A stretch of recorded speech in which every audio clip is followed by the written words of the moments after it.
A narrative approach when supporting students with speech and language needs. The ability to understand and use narrative language not only impacts the child's social skills, but their academic work. Children need to be secure in understanding and using language before they can apply it in their written work. If you can't think it or say it, you can't write it.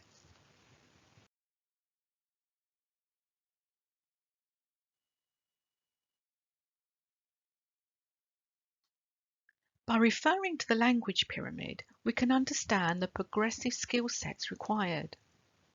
Children successfully move up the pyramid by mastering each step before progressing to the next developmental stage, acquiring essential non-verbal and verbal skills, the foundation of which is understanding how to listen and pay attention.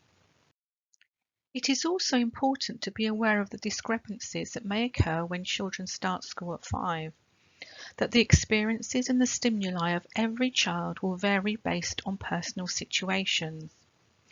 In a 2004 study, it was found that 5-year-olds in the top 25 percentile started school with approximately 7,100 root words, compared to those in the bottom 25 percentile who only had 3,000 root words when starting school.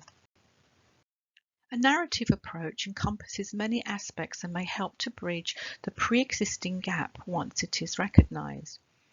We will look at a small selection of ideas and methods that will help develop receptive and expressive language skills, understanding of story components, responding appropriately to different question types, telling and retelling a sequential story, the ability to generalize, and understanding the world around us. Studies have found that the brain processes only 10% of auditory learning, compared to the ability to process 80% of any visual stimuli.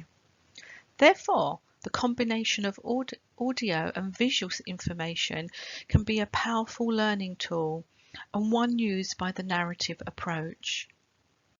The narrative approach encompasses this ethos by listening to the question words and reinforcing them through actions and visuals. When learning WH-type questions, it's not only important to teach these in context, but to help secure them by saying the word, using the Macartan sign, and showing the visual at the same time. So for example, my name is Georgina. Who are you? Narrative principles can be applied in any setting. By asking appropriate questions and modelling language back to teach vocabulary and correct syntax, it can be used when reading or sharing a book. By asking questions or making predictions. Who ate the porridge? Why? Where are the bears? Sequencing activities. You can use this to prompt and aid sequential recall. By using picture sequence cards to order and create a story or self-correct the order. But don't forget the sequence can also teach a routine or how to make something. Sharing ideas, either in a group or a one-to-one activity, when discussing, creating or understanding information. Drawing. And it's not only asking questions about a child's creation and building up a narrative, but it's perhaps doing a story map with illustrations, drawing the pictures of a story, cutting them up, changing the ending, making predictions. Play. Where is the horse? Who can help fix a tractor? Where is the tallest tower? Why is the car in the garage? So many opportunities when playing to ask questions using the Macartan and the visuals as well as the language. Jigsaws. Sharing a jigsaw, you can identify the objects, the places, the characters. And again, endless opportunities for questions. Puppets. Co-producing a short story and asking questions. And again, making predictions. The world around us. When out and about, so many opportunities. What is a squirrel eating? Where is a safe place to cross the road? When can we cross the road?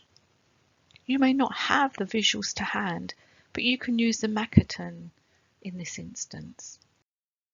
The use of pictures, photographs or jigsaws can inform and support school topics, build vocabulary and share experiences. The narrative approach is not just about asking questions. It's about learning new vocabulary, being able to understand it and apply it appropriately, learning syntax, learning how to communicate. Picture sequencing cards are a good learning tool. By simply introducing a prediction card that can be placed at any point, a variety of questions can be generated, such as, what do you think the story will be about? Where is the little girl going? Who do you think lives in the house? But it's not just about ordering and retelling a story using narrative language. It's about rehearsing it, modelling it back to the child, using key vocabulary and correct sentence structure. What better way to learn or reinforce learning can there be than playing games and having fun? One example is playing a board game. This is a variation of a black sheep press. You can make adaptations of board games by using characters, settings or key time words from a book or story to make silly sentences and discuss.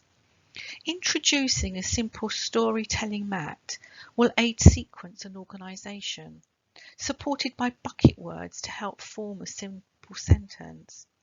This is done by playing the game and collecting a who, where and when, placing them on the mat and arranging the bucket words to create a sentence.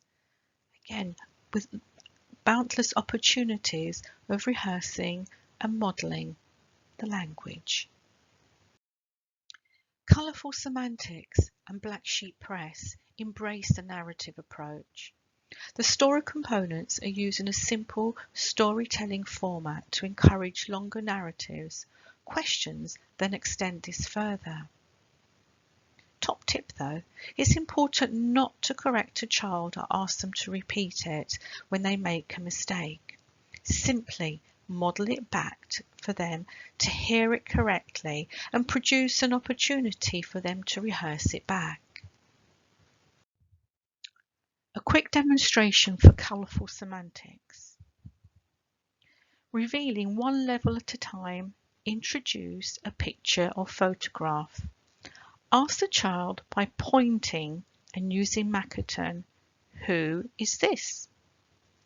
Give choices dependent on their ability or concentration level. It may be 2 or more choices.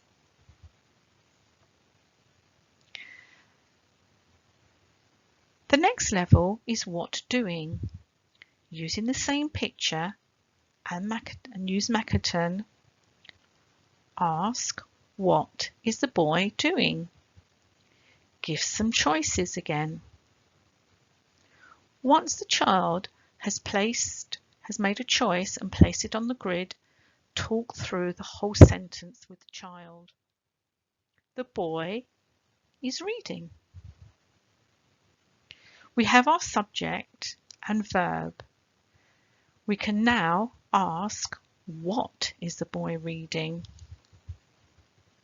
Use the same strategies for the child to make a choice and talk through the whole sentence. Encourage, my turn, your turn. The boy is reading the book.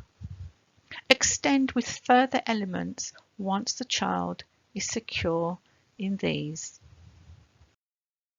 As the child becomes familiar and secure in understanding and responding to all the cues, The story components can be used to generate or prompt ideas for sentence building.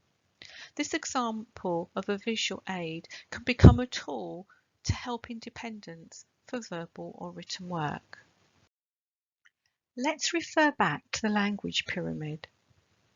By playing and interacting with a child, we are inadvertently teaching the skills needed to listen and pay attention.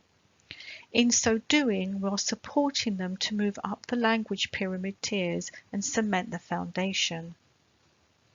The narrative approach uses play and helps secure receptive language through this medium and the use of the story components.